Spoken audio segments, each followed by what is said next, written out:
Welcome to special focus. Delhi liquor scam ఇప్పుడు గల్లీ నుంచి ఢిల్లీ వరకు ఎక్కడ చూసినా ఎక్కడ విన్నా ఇదే పేరు వినిపిస్తోంది. అసలు లిక్కర్ పాలసీ ఏంటి? ఇది కాస్త స్కామ్గా ఎలా మారింది? ఇందులో ఎవరెవరు ఉన్నారు? ఇందులో సూత్రధారులెవరు, పాత్రధారులెవరు? విజయ్ నాయర్ అరెస్టుతో మొదలైన ఈ వ్యవహారం కేజ్రీవాల్ను అరెస్ట్ చేయడం వరకు వచ్చింది. ఈ స్కామ్లో ఎవరి ప్రమేయం ఎంత? ఎవరెన్ని ముడుపులు అందాయి?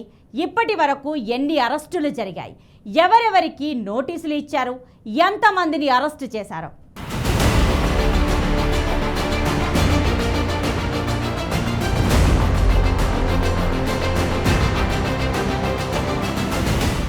అరెస్టుల పర్వం దాదాపుగా ముగిసినట్టే.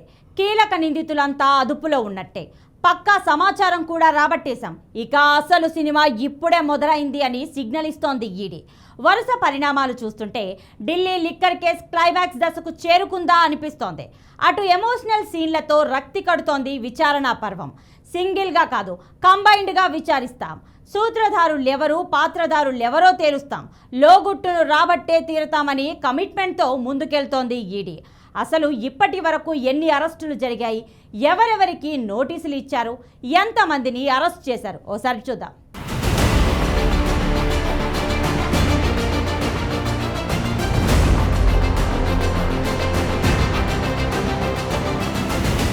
ఢిల్లీ లిక్కర్ స్కామ్ దేశమంతా చర్చనీయాంశంగా మారింది. అటు ఢిల్లీలో మొదలై ఇటు తెలంగాణను ఓ ఊపు ఊపేస్తోంది ఈ కేసు. బడాబాబుల మద్యంపై పెట్టుబడి పెట్టడంతో ఈ కేసు దేశంలోనే హాట్ టాపిక్ గా మారింది. ఇక ఢిల్లీలో గతంలో 60% మద్యం షాపులు ప్రభుత్వ ఆధ్వర్యంలో, 40% ప్రైవేటు వ్యక్తుల ఆధ్వర్యంలో నడిచేవి. అయితే వాటిని పూర్తిగా ప్రైవేటు వ్యక్తులకు అప్పగించాలని 2020లో కేజ్రీవాల్ ప్రభుత్వం నిర్ణయించుకుంది.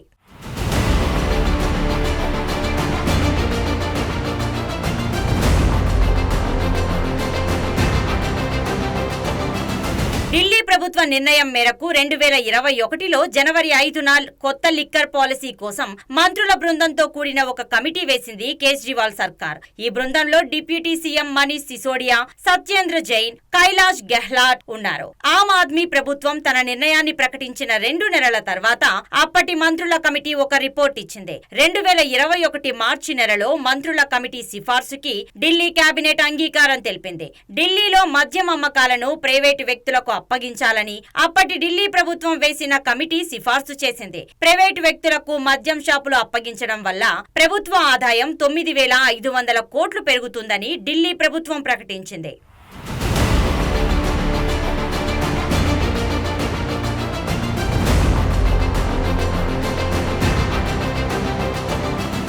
కమిటీ సిఫార్సు చేయడంతో ఢిల్లీ కేబినెట్ కొత్త లిక్కర్ పాలసీకి ఆమోదం తెలిపింది. ఢిల్లీ ప్రభుత్వం ఎలాంటి సవరణలు చేయకుండా 2021 మే 21న కొత్త లిక్కర్ పాలసీని ఆమోదించింది. అయితే 2021 నవంబర్ నెలలో ఈ కొత్త లిక్కర్ పాలసీని ఢిల్లీ లెఫ్టినెంట్ గవర్నర్ ఆమోదం తెలపడంతో అదే ఏడాది ఆ పాలసీని అమల్లోకి తీసుకొచ్చింది. ఢిల్లీ ప్రభుత్వం టెండర్లు వేసి ప్రైవేటు వ్యక్తులను మద్యం దుకాణాలకు అప్పగించింది. అందుకోసం ఢిల్లీ ప్రభుత్వం లైసెన్స్ ఫీజు భారీగా వసూలు చేసింది.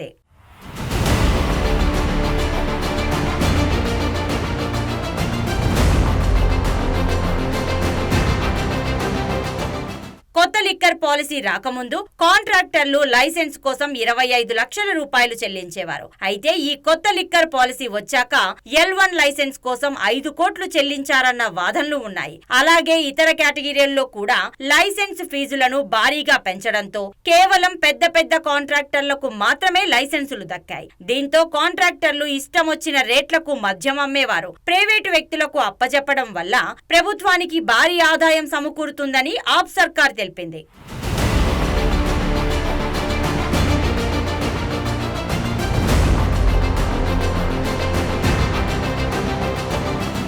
అయితే 2022 ఏప్రిల్ నెలలో నరేష్ కుమార్ అనే ఆయన ఢిల్లీ చీఫ్ సెక్రటరీగా నియమితులయ్యారు. ఆయన రావడమే కొత్త లిక్కర్ పాలసీ మీద ఫోకస్ చేశారు. అసలు ఏంటి పాలసీ అని పూర్తిగా స్టడీ చేసిన అనంతరం అందులో అవకతవకలు జరిగాయని గుర్తించారు. లిక్కర్ పాలసీ విధానంలోనే కాకుండా మద్యం దుకాణాల కేటాయింపులో కూడా తప్పులు జరిగాయని నరేష్ కుమార్ గుర్తించారు. దాని మీద ఒక నివేదిక రెడీ చేసి లెఫ్టినెంట్ గవర్నర్ కు అందించారు. ఆయన కేంద్ర హోంశాఖ కార్యదర్శి అజయ్ భల్లాకు ఒక లేఖ రాశారు.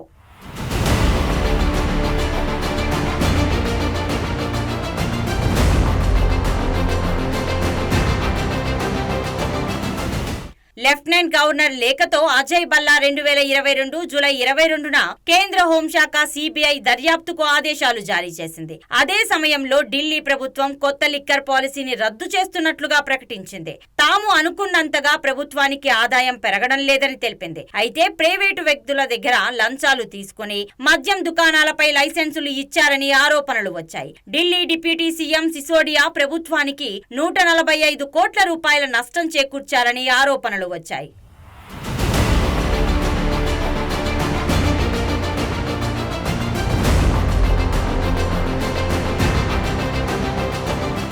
మద్యం వ్యాపారులు లైసెన్స్ ఫీజు రూపంలో ప్రభుత్వానికి కట్టాల్సిన 145 కోట్ల రూపాయలను కోవిడ్ పేరుతో ఢిల్లీ ప్రభుత్వం మాఫీ చేసిందన్న ఆరోపణలు వచ్చాయి. కేవలం కొందరు ప్రైవేట్ వ్యక్తులకు లాభం చేకూరేలా ఆ కొత్త లిక్కర్ పాలసీని ఆప్ సర్కార్ తీసుకొచ్చిందని సౌత్ గ్రూప్ పేరుతో దక్షిణాదికి చెందిన కొందరు సిండికేట్ గా ఏర్పడి కొత్త లిక్కర్ పాలసీ ద్వారా లబ్ధి పొందారన్న ఆరోపణలు ఉన్నాయి. ఇందుకోసం ఆ వ్యక్తులు ప్రభుత్వానికి లంచాలు ఇచ్చారని ఆరోపణలు వచ్చాయి. ఈ కొత్త పాలసీ నిబంధనలకు విరుద్ధంగా ఉందని, అవకతవకలు జరిగాయని 15 మంది వ్యక్తులపై ఆగస్టు 2022లో సిబిఐ ఎఫ్ఐఆర్ నమోదు చేసింది.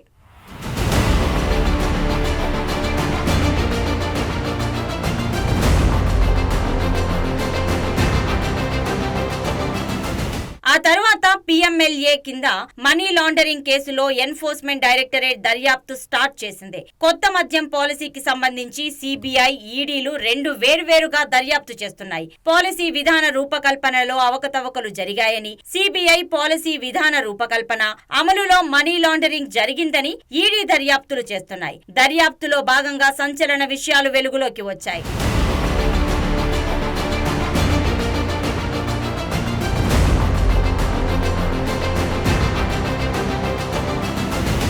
ఢిల్లీ లిక్కర్ స్కామ్ కేసు దేశవ్యాప్తంగా సంచలనం సృష్టించింది. అందులోనూ 2 తెలుగు రాష్ట్రాలకు చెందిన ప్రముఖుల పేర్లు బయటకు రావడంతో ఈ కేసు ఆసక్తికరంగా మారింది. హైదరాబాద్ కు చెందిన ప్రముఖ liquor business men robin distilleries పేరుతో వ్యాపారం చేసిన అరుణ్ రామచంద్ర పిల్లై, అరబిందో ఫార్మా వ్యవస్థాపకుడు శరత్ చంద్రారెడ్డి వంటి వారితో కూడిన సౌత్ గ్రూప్ 1 ఈ లిక్కర్ స్కామ్ లో అవినీతికి పాల్పడిందన్న ఆరోపణలు వచ్చాయి.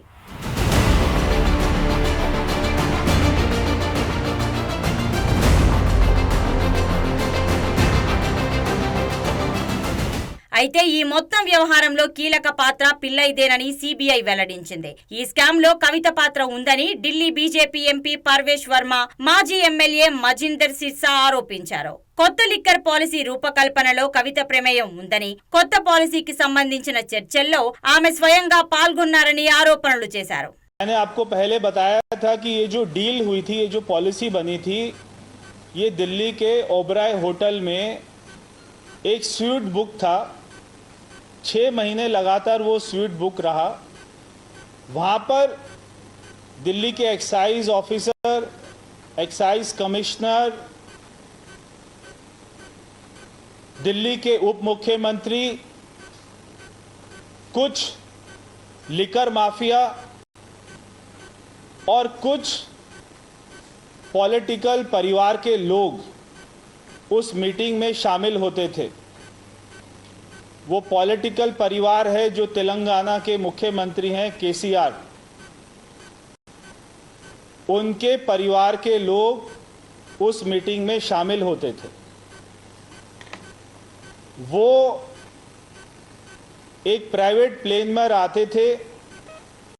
राज्य का शराब माफिया है, उसके प्राइवेट प्लेन में आते थे और ये जो स्वीट बुक था ये उन्होंने ही बुक कराया था और उन्होंने ही सेम पॉलिसी पंजाब में लागू कराई है. उन्होंने ही मनीष सिसोदिया के साथ मिलकर, अरविंद केजरीवाल के साथ मिलकर ये पूरा प्लान बनाया और ये पॉलिसी उनके राज्य में भी चलती है, तेलंगाना में, और इस पॉलिसी को वो पश्चिम बंगाल में भी चालू करवाया है.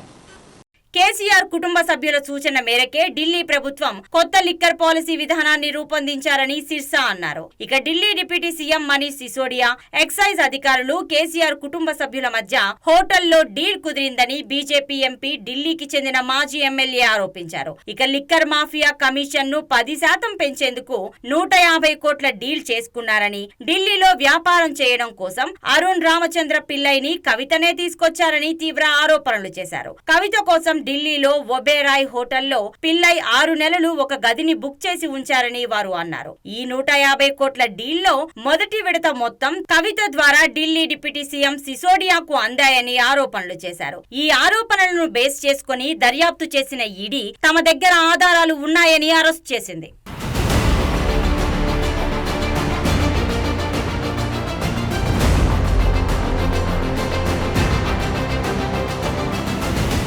ఢిల్లీ లిక్కర్ స్కామ్ ఇప్పుడు దేశంలో హాట్ టాపిక్. 2 ఏళ్ల క్రితం మొదలైన ఈ ముచ్చట ఇప్పుడు దేశం మొత్తాన్ని ఊపేస్తోంది. చిన్న ఆరోపణతో మొదలైన ఈ విషయం చినికి గాలి వానగా మారినట్టు దేశంలోనే ప్రకంపనలు సృష్టిస్తోంది. అందులోనూ 2 తెలుగు రాష్ట్రాలకు చెందిన ప్రముఖుల పేర్లు బయటకు రావడంతో ఈ కేసు ఆసక్తికరంగా మారింది. అందులో బీఆర్ఎస్ ఎమ్మెల్సీ కవితది కీలక పాత్ర ఉందంటూ ఈడీ ప్రస్తావించడం, అరెస్టు చేయడం మరింత సెన్సేషనల్ గా మారింది.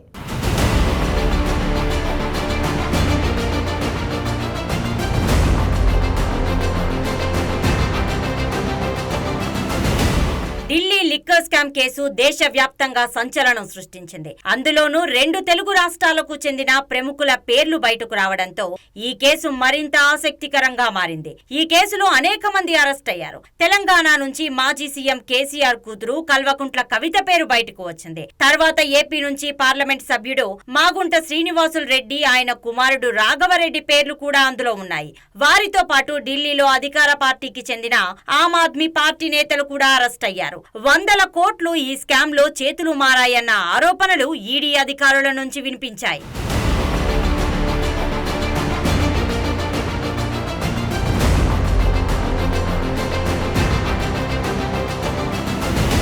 దేశ రాజధాని ఢిల్లీలో ఆమ్ ఆద్మీ పార్టీ ప్రభుత్వం లిక్కర్ పాలసీని మార్చి వాటిని ప్రైవేట్ వ్యక్తులకు అప్పగిస్తూ 2020 సెప్టెంబర్లో ఆమ్ ఆద్మీ ప్రభుత్వం నిర్ణయం తీసుకుంది. ఈ నిర్ణయమే అనేక అనుమానాలకు తావిచ్చింది. పెద్ద ఎత్తున డబ్బులు చేతులు మారాయన్న ఆరోపణలు వినిపించాయి. తెలుగు రాష్ట్రాలతో పాటు ఇతర రాష్ట్రాలకు చెందిన వ్యాపారులకు ఢిల్లీలో లిక్కర్ షాపులు అప్పగించారన్న ఆరోపణలు వినిపించాయి. చాలా మంది ఈ కేసులో అరెస్ట్ అయిన నిందితులు ఈ కేసులో అప్రూవర్ గా మారారు. ఢిల్లీ మాజీ డిప్యూటీ సీఎం మనీష్ సిసోడియా ఇప్పటికే అరెస్ట్ అయి జైల్లో ఉన్నారు. ఒంగోలు ఎంపీ మాగుంట శ్రీనివాసులు రెడ్డి అప్రూవర్ గా మారారు. ఆయన కుమారుడు రాఘవరెడ్డి జైలులో ఉండి బెయిల్ పై బయటకు వచ్చారు.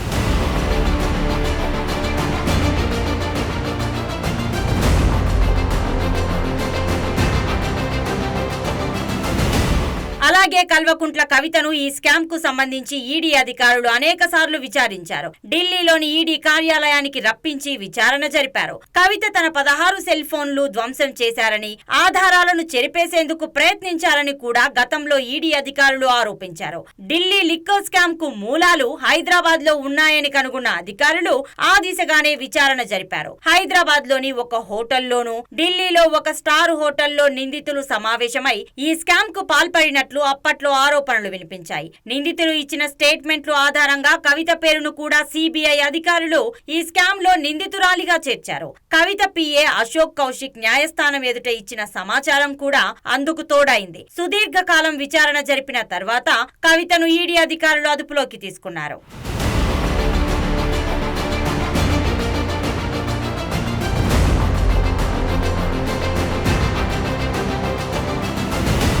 హైదరాబాద్ లోని ఆమె నివాసంలో సుదీర్ఘంగా విచారించిన ఈడీ అధికారులు అక్కడి నుంచి అరెస్ట్ చేసి ఢిల్లీకి తరలించారు. ఢిల్లీ లిక్కర్ స్కామ్ కేసులో కవిత ఇప్పటికే అరెస్ట్ అయినా రిమాండ్ లో మాత్రమే ఉన్నారు. కానీ రిమాండ్ ముగియడంతో జ్యుడిషియల్ రిమాండ్ కు ఈడీ విజ్ఞప్తి చేయగా బెయిల్ పిటిషన్ ను వాయిదా వేసి మరీ ఈడీ విజ్ఞప్తిని కోర్టు ఓకే చెప్పింది. దీంతో కవితను తీహార్ జైలుకు తరలించారు.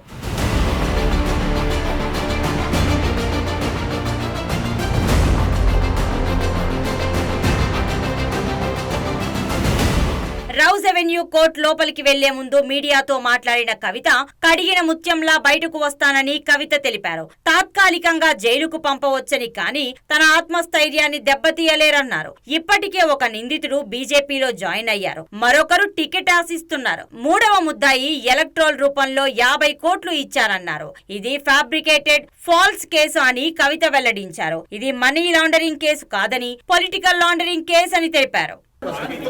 అడిగిన ముఖ్యంగా బయటకు వస్తాను, నేను టెంపరీగా జైల్లో పెట్టచ్చు, కానీ ఆత్మస్థైర్యాన్ని దెబ్బతీయలేరు. This is not a money laundering case, it is a political laundering case.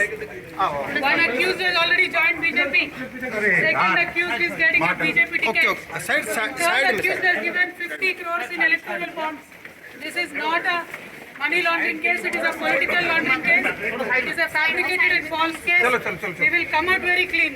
మరోవైపు కవిత అరెస్టుపై సీఎం రేవంత్ రెడ్డి ఇటీవల స్పందించారు. లిక్కర్ స్కామ్ వ్యవహారం టీవీ సీరియల్ ఎపిసోడ్స్ లా సాగుతోందన్నారు. కవిత అరెస్టు ఎన్నికల స్టంట్ లా ఉందన్నారు. సానుభూతితో బీఆర్ఎస్ అరెస్టు చర్యలతో బీజేపీ ఓట్లు కొల్లగొట్టాలని చూస్తున్నాయన్నారు. కవితను అరెస్టు చేసే సమయంలో కేసీఆర్ అక్కడకు రాకపోవడాన్ని ఎలా అర్థం చేసుకోవాలి అని ప్రశ్నించారు. రాజకీయంగా కాంగ్రెస్ ను దెబ్బతీయడానికే బీఆర్ఎస్ బీజేపీ డ్రామాలు ఆడుతున్నాయన్నారు. తెలంగాణకు బీజేపీ ఏం చేసిందో చెప్పుకోవడానికి ఏమీ లేకనే అరెస్టు డ్రామాకు తెరతీసిందన్నారు. ఈ లిక్కర్ స్కామ్ కు సంబంధించి కూడా కేసీఆర్ కుటుంబము బీజేపీ ప్రభుత్వం నిరంతర ధారావాహికంగా టీవీలలో ఒక సీరియల్ను తలపించే విధంగా నాటకాలకు డ్రామాలకు తెరలేపినరు. దేనికి సంకేతం ఇది అంటే అవినీతి మీద చర్యలు తీసుకున్నామని ఛాంపియన్షిప్ వాళ్ళు తీసుకోవాలని, సానుభూతుల కోటాలో వీళ్ళు ప్రజల సానుభూతి బొమ్మాలి, మమ్మల్ని ఇబ్బంది పెడుతుండ్రు, మమ్మల్ని జైలు పాలు చేస్తున్నారని చెప్పుకోవాలి వీళ్ళు అని ఇద్దరు కలిసి ఒక వ్యూహాత్మక రాజకీయ ఎత్తుగడతో వస్తుండ్రు. కూతురింటికి పోలీసులు దాడి చేసి ఢిల్లీ నుంచి ఈడీ అధికారులు వచ్చి అరెస్ట్ చేసి తీసుకెళ్తుంటే బాధ్యత కలిగిన తండ్రిగా చంద్రశేఖరరావు గారు అక్కడికి రాలేదు అంటే దీన్ని ఎట్లా అర్థం చేసుకోవాలి? ప్రస్తుతం కలకలం రేపుతున్న ఢిల్లీ లిక్కర్ స్కామ్ కేసులో ఎమ్మెల్సీ కవిత అరెస్టుపై మాజీ మంత్రి కేటీఆర్ సంచలన వ్యాఖ్యలు చేశారు. కవితను అరెస్టు చేయలేదు, బీజేపీ బీఆర్ఎస్ ఒకటే అంటూ కాంగ్రెస్ దుష్ప్రచారం చేసిందని కేటీఆర్ గుర్తు చేశారు. పగబట్టి కవితను అరెస్టు చేశారన్న కేటీఆర్ ఇద్దరు ముఖ్యమంత్రులను కూడా అరెస్టు చేశారన్నారు. ఇప్పుడు కాంగ్రెస్ ఏమంటుందని ప్రశ్నించారు. ఆ రోజు కవితమ్మ సుప్రీంకోర్టులో కేసు ఉండే, స్టే ఉండే, అందుకే అరెస్టు చేయలేకపోయింది. కానీ ఇలా పగబట్టి ఇంటికొచ్చి ఒక కవితమ్మనే కాదు, కవితమ్మని అరెస్ట్ చేసిండ్రు, ఇద్దరు ముఖ్యమంత్రులను అరెస్ట్ చేసిండ్రు. అంటే ఎట్లున్నదంటే రేసు ఉరుకుతే నేను ఒక్కనే ఉరకాలి తప్ప ఎవడు ఉండొద్దు ఇక మైదానంలో అన్నట్టు మోడీ గారు ఇలా మొత్తం ప్రతిపక్షాలను అరెస్ట్ చేసే ప్రయత్నంలో ఉన్నారు. మరి ఇవాళ ఏమంటది ఈ కాంగ్రెస్ పార్టీ? మీరు ఆలోచన చేయాలని చెప్పి నేను కోరుతా ఉన్నా. ఇలా మీరు చూడండి, దేశం అంతటా ఎవరు ఆపగలుగుతున్నారు బీజేపీని? కేవలం బలంగా ఉన్న ప్రాంతీయ నాయకులు ఆపగలుగుతున్నారు తప్ప కాంగ్రెస్లో ఆ పరిస్థితి లేదు. ఇక దానిలా ఇక్కడున్న కాంగ్రెస్ అయితే చాలా విచిత్రమైన కాంగ్రెస్. ఈ కాంగ్రెస్ అసలు ఇది కాంగ్రెసా బీజేపీ అర్థం కాదు మనకు కొద్దిసేపు చూస్తే. లిక్కర్ స్కామ్ లో కవిత అరెస్టుకు తెలంగాణ సెంటిమెంట్ కు సంబంధం లేదని చెప్పారు బీజేపీ అధ్యక్షుడు కిషన్ రెడ్డి. ఢిల్లీలో కేజ్రీవాల్ తో కవిత చర్చలు జరపలేదా అని ప్రశ్నించారు. కవిత రాష్ట్ర పరువు తీశారని మండిపడ్డారు. ఇక కవిత అరెస్టుకు బీజేపీకు సంబంధం లేదన్నారు. కవిత అరెస్ట్ అక్రమం అనడం సరికాదన్నారు. లిక్కర్ కేసుతో కవితకు సంబంధం లేదని బీఆర్ఎస్ అంటోందని, దీనిపై కేసీఆర్ బహిరంగ చర్చకు సిద్ధమా అని సవాల్ విసిరారు. బీఆర్ఎస్ అబద్ధాలతోనే రాజకీయం చేసిందని ఆయన మండిపడ్డారు. నేను ఈరోజు ఛాలెంజ్ చేస్తా ఉన్నాను కేసీఆర్ గారిని. నేను అన్ని రకాలుగా ఆ ప్రభుత్వము లిక్కర్ వ్యవహారంలో అవినీతికి పాల్పడింది, 100 కోట్లు చేతులు మారింది. మరి నేను నిరూపిస్తాను అది తప్పని. కేసీఆర్ గారు నిరూపిస్తారా? బయటికి రావాల్సిందే కోరుతా ఉన్నాను. అది ప్రెస్ క్లబ్కి వస్తాడా, అమరవీరుల స్తూపం దగ్గర వస్తాడా? అందులో నాకు బాధ అనిపిస్తుంది. ఎందుకంటే అమరవీరుల స్తూపం దగ్గర లిక్కర్కు సంబంధించిన వ్యవహారం చర్చించడం నాకు సిగ్గు అనిపిస్తుంది. ఈరోజు టీఆర్ఎస్ నాయకులు తెలంగాణతో ముడిపెడుతున్నారు కవిత అరెస్టు. కవిత అరెస్టుకు తెలంగాణకు సంబంధం లేదు. కవిత అరెస్టుకు తెలంగాణ రాజకీయాలకు సంబంధం లేదు. కవిత అరెస్టుకు భారతీయ జనతా పార్టీకి సంబంధం లేదు. మరోవైపు కవిత దగ్గరి బంధువు మేకా శరణ్ పై ఫోకస్ చేసింది ఈడీ. కవిత ఇంట్లో శరణ్ ఫోన్ దొరకడం, ఆమె అరెస్టు సమయంలో అతడు అక్కడే ఉండడం ఈడీని అలర్ట్ చేసింది. సౌత్ గ్రూప్ ఆర్థిక లావాదేవీల్లో అతడి ప్రమేయం కూడా ఉన్నట్లు భావిస్తోంది. 2 సార్లు పిలిచిన మేకా శరణ్ విచారణకు హాజరు కాలేదు. దీంతో మేకా శరణ్ ఇంట్లో సోదాలు జరిపింది ఈడీ. ఏది ఏమైనా నిజాలు నిగ్గుతేలి నేరం జరిగితే ప్రభుత్వ ఆదాయానికి గండి కొట్టే ప్రయత్నం చేసిన ప్రతి ఒక్కరూ జైలు పాలు కావాల్సిందే.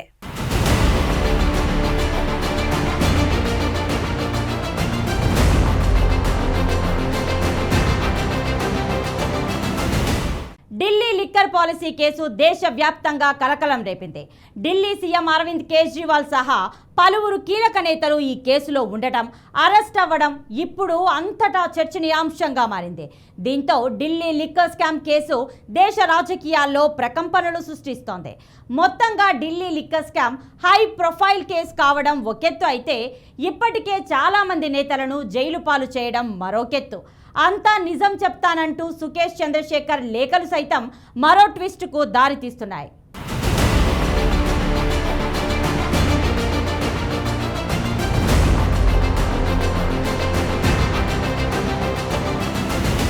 ఢిల్లీ లిక్కర్ కుంభకోణంలో ఇప్పటి వరకు పలువురిని అరెస్టు చేసిన ఈడీ అధికారులు తాజాగా Delhi CM Aam Aadmi Party national convener Arvind Kejriwal ను అరెస్టు చేయడం ఈ కేసులోనే కీలక మలుపుగా మారింది. ఈ ఢిల్లీ లిక్కర్ కేసు విచారణకు రావాలని ఈడీ అధికారులు 9 సార్లు సమన్లు జారీ చేసినా ఆయన హాజరు కాలేదు. ఈ క్రమంలోనే కేజ్రీవాల్ ను అరెస్టు చేస్తారని గత కొన్ని రోజుల నుంచి ఆప్ మంత్రులు అతీషి, సౌరభ్ భరద్వాజ్ సహా పలువురు నేతలు చెప్పారు. అన్నట్లుగానే మార్చి 21న రాత్రి కేజ్రీవాల్ నివాసంలో సోదాలు నిర్వహించిన ఈడీ అధికారుల బృందం 2.5 గంటల తర్వాత ఆయనను అరెస్టు చేస్తున్నట్లు కేజ్రీవాల్ భార్యకు సమాచారం అందించారు. అరెస్టు తర్వాత ఈ ఢిల్లీ మద్యం కేసు గురించి ఈడీ అధికారులు సంచలన విషయాలు వెల్లడించారు.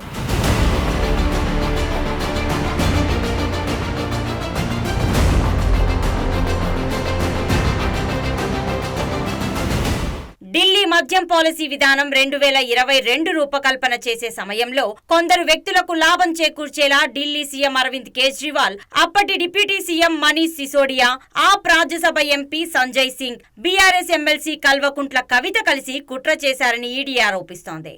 ఈ క్రమంలోనే ఢిల్లీ మద్యం కుంభకోణం కేసులో కేజ్రీవాల్ ను కుట్రదారుగా ఈడీ అభివర్ణించింది. ఈ కేసులో సౌత్ గ్రూప్ కు లబ్ధి చేకూర్చేలా ఢిల్లీ మద్యం పాలసీ విధానం 2022ను రూపొందించారని ఈడీ ప్రధాన ఆరోపణ చేస్తోంది.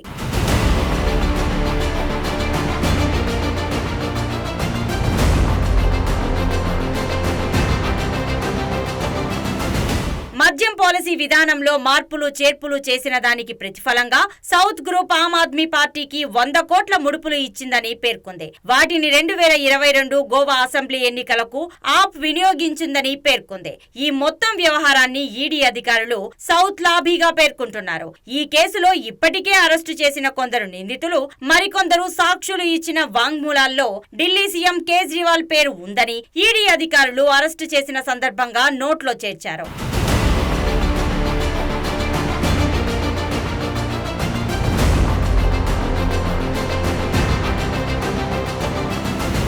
ఇక ఈ ఢిల్లీ లిక్కర్ పాలసీ కేసులో నిందితుల్లో ఒకరైన విజయ్ నాయర్ తరచూ ఢిల్లీ సీఎం కేజ్రీవాల్ కార్యాలయానికి వెళ్లేవారని, ఎక్కువ సమయం అక్కడే గడిపేవారని ఈడీ వెల్లడించింది. లిక్కర్ పాలసీ గురించి సీఎం కేజ్రీవాల్ తో చర్చించినట్లు మద్యం వ్యాపారులకు విజయ్ నాయర్ చెప్పినట్లు ఈడీ ఆరోపణలు చేసింది. అందులో భాగంగానే ఇండో స్పిరిట్ యజమాని సమీర్ మహేంద్రు సీఎం కేజ్రీవాల్ ను కలిసేందుకు విజయ్ నాయర్ ని పంపినట్లు తెలిసింది. సౌత్ లాబీలో గతంలో నిందితుడిగా ఉండి ఇప్పుడు అప్రూవర్ గా మారిన వైఎస్ఆర్సీపీ ఎంపీ మాగుంట శ్రీనివాసులు రెడ్డి కుమారుడు మాగుంట రాఘవ్ తన తండ్రి మద్యం పాలసీ గురించి తెలుసుకోవడానికి కేజ్రీవాల్ ని కలిసినట్లు విచారణలో చెప్పినట్లు తెలిపింది.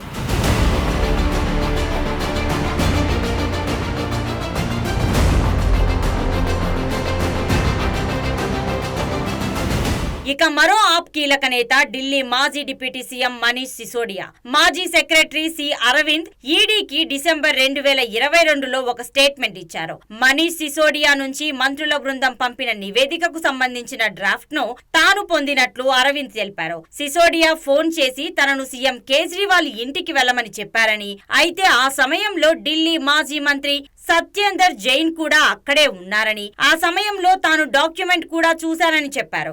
మంత్రుల బృందం సమావేశంలో సూచించిన ప్రతిపాదనలు ఆ డాక్యుమెంట్ లో లేకపోవడంతో తాను ఆశ్చర్యపోయానని, అయితే ఆ డాక్యుమెంట్ మంత్రుల బృందం ఇచ్చిన నివేదిక ఆధారంగానే తయారు చేయమని కోరినట్లు పేర్కొన్నారు.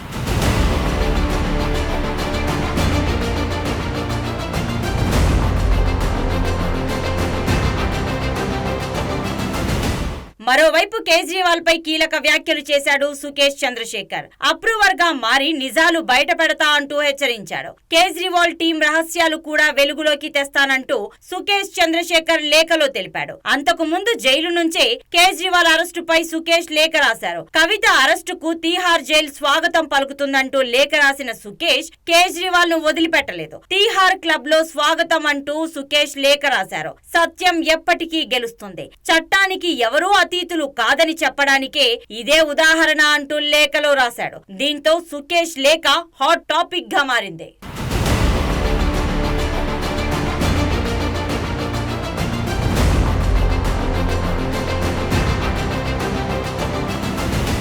ఇది ఇవాల్టి special focus. Keep watching BRK news తెలుగోడి సత్తా.